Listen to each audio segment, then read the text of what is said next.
My wife announced, "Your terminal diagnosis means I get everything. I already called lawyers." I said, "About that." The diagnosis was fake. A test from my doctor friend. When I served her with divorce papers for attempted financial exploitation, she lost everything, including her inheritance. I, 38 male, had been feeling off about my marriage to Lydia, 35, for months. Little things. She'd become obsessed with our life insurance policies, kept asking about my 401k beneficiaries, and suddenly started being super sweet after years of barely tolerating me. When her grandmother passed and left her 400k, she didn't tell me for 3 weeks. I found out from her cousin at a barbecue. My friend Garrett is an oncologist. We've been tight since college. Over beers one night, I mentioned Lydia's weird behavior. He made a dark joke. "Want to find out if she really loves you? I could accidentally leave some test results lying around." I thought he was kidding. He wasn't. Look, I've seen spouses abandon dying patients, but I've also seen others show their true colors when money is involved. Completely off the record, hypothetically, if some paperwork happened to be visible during her next visit. My annual physical was coming up. Lydia always insisted on coming to my appointments because she cared about my health. Garrett was my doctor. The pieces lined up. The plan was simple. Fake blood work results showing late-stage pancreatic cancer. 6 months to live, tops. Left where she'd definitely see them while I was getting dressed after the exam. I know it sounds insane, but I had to know. The appointment was last Tuesday. Garrett did his thing. Real exam, real blood work. I'm healthy as hell, Babu. But the papers on his desk, pure fiction. Medical terms, grim prognosis, the works. Lydia saw them while I was putting my shirt back on. I watched her photograph them with her phone. She said nothing. In the car, she was silent. At home, she made my favorite dinner. I thought maybe I'd been wrong. Maybe she was processing, planning how to support me. Then Thursday happened. I came home from work to find Lydia at the dining table with printed documents everywhere. She had this manic energy, almost gleeful. "We need to talk about your diagnosis." I played along. "Garrett hasn't even called me yet." "How do you—" "I saw the papers. Pancreatic cancer. Stage 4. You're dying."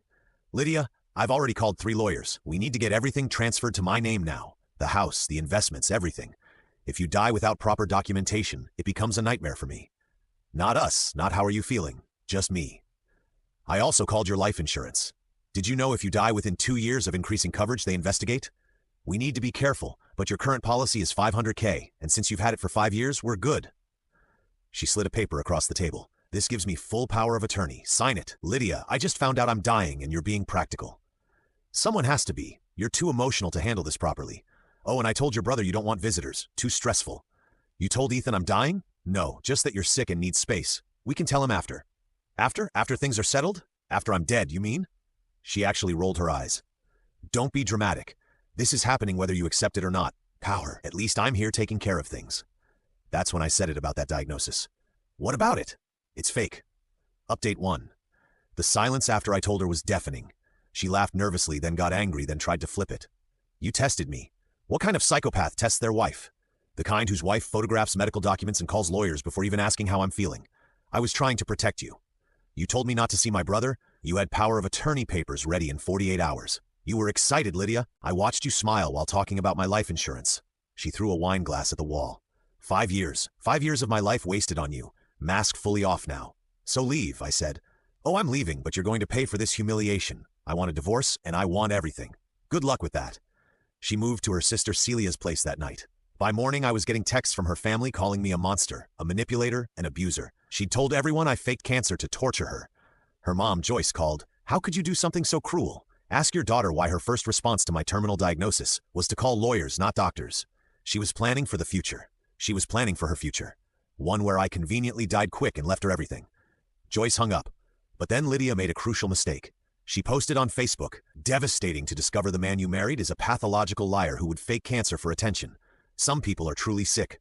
Not medically, already consulting lawyers about emotional damage." My lawyer friend, not Garrett, an actual lawyer named Raman, saw it and called me immediately. "She just admitted in writing that you don't have cancer. Screenshot everything." The comments were interesting. "Wait, he faked having cancer? Who does that? Why would someone fake cancer to their wife?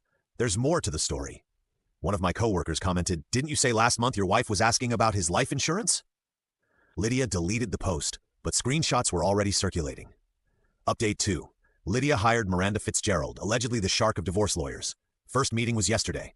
I hired my own lawyer, Raman's partner, Curtis, who specializes in financial exploitation cases. Here's where Lydia screwed herself. She'd been so confident I was dying that she'd already quit her job, told her boss she needed to care for her dying husband.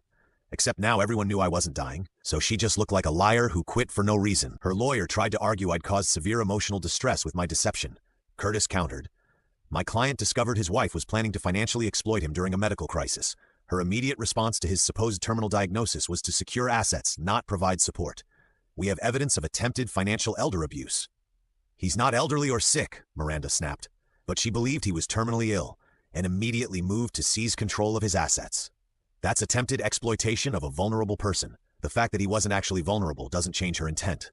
Then Curtis dropped the bomb. We're also filing for alimony.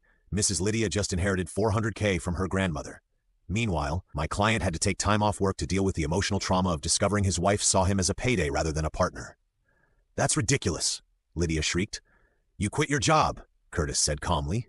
My client is the only income earner under state law. He's entitled to support. The way Lydia's face went from red to purple to white was something to behold. But the meeting got better. Curtis pulled out a folder. We've also subpoenaed your client's search history. Would you like me to read it aloud? Miranda grabbed the papers. Her face went pale. Turns out the day Lydia saw those fake results, she'd Googled, how long does stage 4 pancreatic cancer take? Can life insurance investigate after death? How to transfer house title from dying spouse? Average life expectancy pancreatic cancer stage. Morphine overdose signs. Hospice. That last one made even her lawyer look disgusted. Update 3. Discovery phase has been wild. Lydia's financial records showed she'd been moving money for months, small amounts from our joint checking, which we used for bills, into an account I didn't know existed, about $15K total over the past year. But here's the kicker. She'd also taken out a life insurance policy on me without my knowledge, $1 million purchased 8 months ago. Forged my signature. Curtis was practically giddy. This is insurance fraud, criminal charges level fraud. The policy company launched an investigation. Turns out you can't just take out massive life insurance on someone without their knowledge and consent. Who meanwhile, Lydia was spiraling on social media. Her sister Celia was posting on her behalf.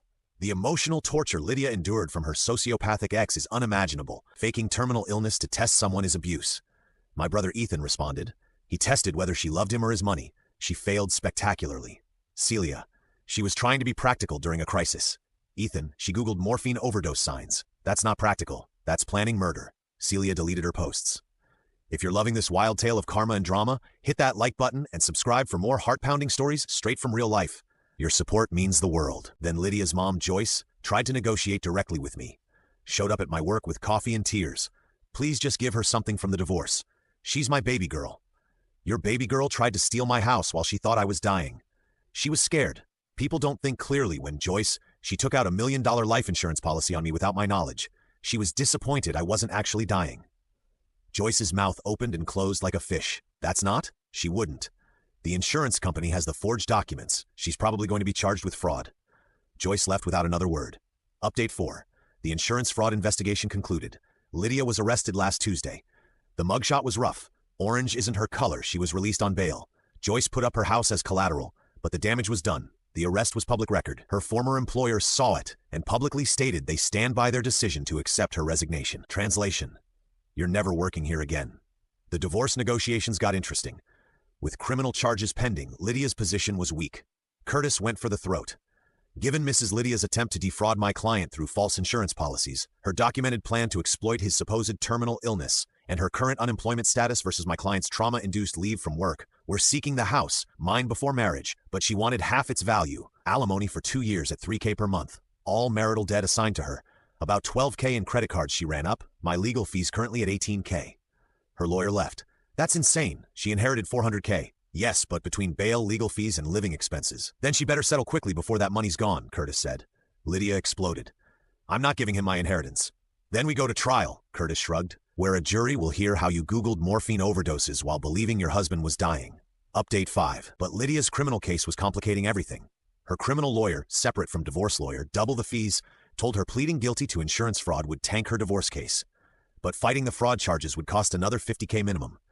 Her inheritance was evaporating. Criminal lawyer retainer $30K, divorce lawyer $25K, bail bond fees $5K, living expenses. Her sister started charging rent $2K a month. She tried representing herself in divorce court to save money. Big mistake. Judge asked her directly, "Ma'am, did you take out a life insurance policy on your husband without his knowledge?" The Fifth Amendment. This isn't criminal court. I'm asking a yes or no question. It was for our future. Yes or no? Yes. But did you research how to transfer assets from a dying spouse? He wasn't actually dying, but you believed he was? Yes. The judge looked at her over his glasses. So, you believed your husband was terminally ill, and your response was to secure his assets and research his life expectancy.